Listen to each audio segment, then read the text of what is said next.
নির্বাচন অনুষ্ঠিত হয়েছে। আর বছর আমরা পার করেছি 54টি। স্বাধীনতার পরে 54 বছরেও 54 বছরে দেশ এবং জাতির কোনো উন্নয়ন হয় নাই, একথা আমি কখনো বলি নাই, বলবো না। উন্নয়ন হয়েছে দুই ধরনের, একটা জনগণের আর একটা রাজনৈতিক নেতাকর্মীর। জনগণের উন্নয়নটা করতে গিয়ে রোডের বদলে বাঁশ ব্যবহার করা হয়েছে, সিমেন্টের বদলে ছাই ব্যবহার করা হয়েছে।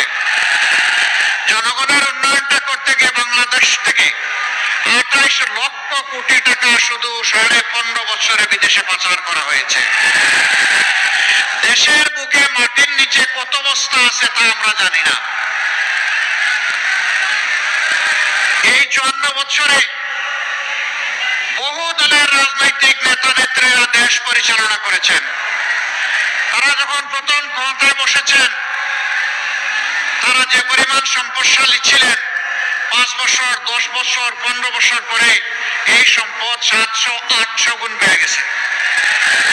এবং সবার বাপের বাড়ি যাই হোক, শ্বশুর বাড়ির সম্পদ হু করে বেড়েছে। সবার শ্বশুর বাড়ি ধনী, বাপের বাড়ি একটু গরিব। সাহস করে না, মনে করে বাপের বাড়ির কারণে আমি অবৈধ সম্পদ যদি চালাই